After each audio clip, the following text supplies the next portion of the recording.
qu'on tire régulièrement depuis un moment, hein, c'est pas récent, pour essayer de sensibiliser l'ensemble de nos concitoyens. Il faut que je me mobilise, il faut que je réfléchisse. Est-ce que là, vraiment, j'ai besoin de sortir ?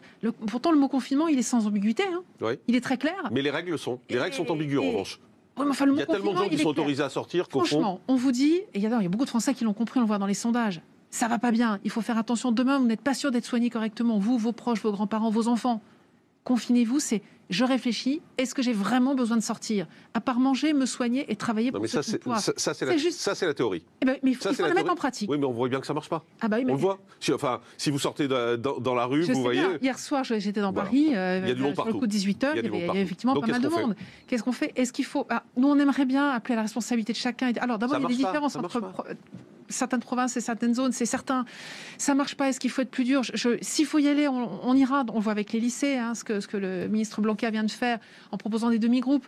Est-ce qu'il faut aller encore plus loin ? Franchement, on aimerait pouvoir préserver une certaine forme d'économie aussi. On a besoin de payer. Mais juste, est-ce qu'on ne pourrait pas avoir des règles une bonne fois pour toutes ? On change. Regardez les lycées. Les lycées, on a dit il y a 15 jours, on les ouvre et tout va bien. 10 jours après, le ministre arrive en disant on change les règles. Alors les lycées, là je vous arrête tout de suite. Ce qui s'est passé aussi, c'est qu'au moment du confinement la dernière fois, au moment du déconfinement, rappelez-vous, il y avait un appel de tous les enseignants, non, on ne peut pas y aller, c'est pas possible, il faut faire attention, etc. Bon là, on se met d'accord avec eux, on y retourne, tous nous disent c'est primordial, il faut l'école à l'école, c'est pas à la maison. Ils nous le disent haut et fort. Très bien, on met en place un protocole et finalement ils grognent, ça leur plaît pas. Bon on adapte. Donc c'est la faute des enseignants si ça change ? Non, je ne dis pas que c'est la faute des enseignants, c'est un collectif. On est tous derrière le même problème, on est tous derrière le même problème. Il faut vraiment prendre conscience. Et il y a un moment, il faut se bouger. C'est vrai que les demi-groupes, par exemple, les enseignants l'avaient demandé. Pour certains, pour d'autres non. Ils n'étaient pas forcément tous sur la même ligne par rapport à ça.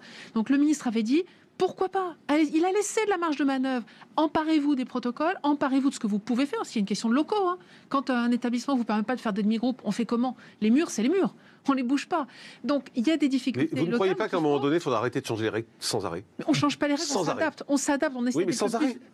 Non, je ne suis pas d'accord pour dire qu'on change sans arrêt. Écoutez... On dit, on est confiné, on doit rester chez soi. Maintenant, il y a des protocoles. Non, c'est pas du tout ça, on est confiné. On est confiné, on doit rester chez soi, c'était le premier confinement. Là, oui. C'était, on est confiné, on peut sortir pour aller travailler, on peut sortir pour aller faire ses courses, on peut aller sortir une heure pour se balader, on peut aller sortir pour faire du sport. Là, c'est comme ça. Non, je ne suis pas d'accord avec vous. On peut sortir pour faire du sport, non. On peut sortir une heure pour faire du sport. Qu'est-ce que c'était au dernier confinement ? C'était exactement la même chose. On avait 1 kilomètre de chez soi, 1 heure. On ne pouvait pas sortir travailler. Absolument. Et là, rappelez-vous aussi la dernière fois, on avait tout fermé au départ. Du coup, vent de panique, on n'avait plus de bâtiments, on n'avait plus rien. Et on a petit à petit réouvert la dernière fois pour arriver à un statut de confinement à peu près à la moitié du confinement qui était clair. Certains pouvaient aller travailler, je pense aux bâtiments notamment qui pouvaient aller travailler. Et on est reparti sur cette base. À quoi sert ce que vous êtes en train de nous expliquer là ? À quoi sert ? À rien, puisqu'on demande aux gens... On demande simplement aux gens, et beaucoup le sont aujourd'hui, il faut souligner vraiment la discipline et la motivation, parce que c'est dur, c'est très dur un confinement. J'entends ce que vous dites sur les commerçants. Mais est-ce qu'à un moment vous pouvez remettre en cause les décisions que vous prenez ? Est-ce que vous pouvez le faire en disant ce ne sont pas les bonnes décisions ? Il n'est pas question de remettre ça en cause, car on a des morts à la clé. On a un système de santé. C'est compliqué, d'autant plus que quand vous allez... Et la question, c'est de savoir comment on va les soutenir économiquement. Quand le gouvernement que vous soutenez, Madame la députée, quand le gouvernement que vous soutenez, quelles sont les décisions que vous prenez ? Nous avons des courbes qui sont très claires, et Jérôme Salomon l'a encore dit, attention, le ministre de la Santé l'a dit, le relâchement, ça casse. Le confinement, ça passe. Donc il faut se confiner, c'est ça le seul message à passer. C'est la façon dont nous avons armé des lits, dont nous avons formé du personnel, dont nous allons organiser les soins de façon à ce qu'on puisse réduire les flux d'entrée en réa, avec une méthode qu'on n'a pas du tout envie d'utiliser, que vous citez là, qui est la déprogrammation. Ça, il faut tout prix l'éviter, vous venez de donner des exemples. Ensuite, c'est se réorganiser, là les médecins généralistes l'attendent, en appel depuis longtemps à ça, une réorganisation avec la médecine de ville, parce qu'aujourd'hui on soigne mieux, et donc on sait qu'en médecine de ville on peut le faire. C'est tout ça qui... Mais est-ce que vous êtes d'accord pour dire que la com du gouvernement est à côté de la plaque ?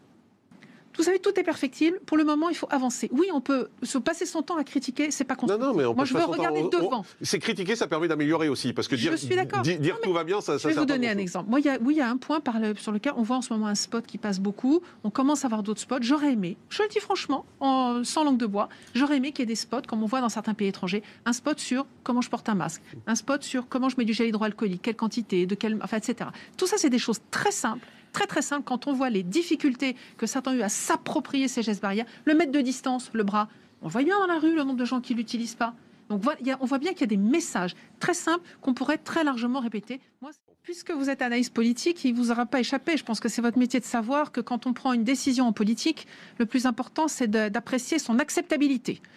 Et l'acceptabilité est un élément fondamental. Donc, j'aurais aimé vous voir aux commandes. J'aurais aimé vous voir aux commandes et dire qu'on fermait tout. Qu'on fermait tout parce que, ça c'est sûr, c'est la solution. Hein. On ferme tout. On ne travaille plus, on ne fait absolument plus rien. Ça marche. Sur le plan sanitaire, ça marche. Je vais vous rappeler quelques propos, pardonnez-moi. Laissez-moi juste terminer. Vous avez dit une chose que je veux corriger. Quand vous dites qu'on change les règles, non. Vous avez une épidémie qui n'a de certitude qu'à 15 jours. On n'a jamais plus que 15 jours. Au-delà de 15 jours, ce sont des projections et non plus des certitudes. Et donc, ça oblige à s'adapter. Les règles ne changent pas. Les règles sont adaptées à l'évolution de l'épidémie. La nuance est de taille. Le propre d'un politique, c'est de pouvoir envisager différents scénarios. C'est très important. Et de pouvoir avoir plusieurs protocoles et procédures en fonction de ce qui pourrait se passer, puisque, je vous l'ai dit, nous n'avons que des projections au-delà de 15 jours. Et donc, s'agissant des lits de réanimation, il a bien expliqué, et c'est bien pour ça qu'on était prêts, qu'on en avait 5000 à la première vague, qu'immédiatement sorti de première vague, nous sommes passés à 5800 lits, puis progressivement, avant d'arriver à la situation actuelle, nous sommes montés à 6500 lits. Il a dit ça. Il a bien montré qu'il y a une préparation qui est faite. Pouvoir être très bien informé pour savoir ce à quoi on a droit, c'est un vrai problème dans notre pays, d'une façon générale d'ailleurs. C'est votre communication de gouvernement, madame. Et donc, je voudrais juste, si vous me permettez, Jean-Marc, donner un numéro de téléphone qui est le 0806 000 245. Et vous êtes en train de me dire que vous avez mis un numéro vert pour 0806 vous avez reçu un numéro vert, mais 245. Ça fonctionne pas comme ça. Mais il y a des gens Donnez le numéro parce que c'est important. S'il y a jamais des personnes qui le veulent. Je suis désolée, moi je veux le répéter. 0806 000 245. Dans l'immense majorité, ont mis en place des protocoles, ont suivi les règles, ont investi parce que ça coûte de l'argent, et ont mis des protocoles en place, ont super bien respecté les règles. Et puis vous avez une petite frange qui ne les a pas respectées. On l'a vu partout. Et le problème dans une épidémie de cette nature, c'est que la toute petite frange, elle fout tout le monde dans le pétrin. C'est ça.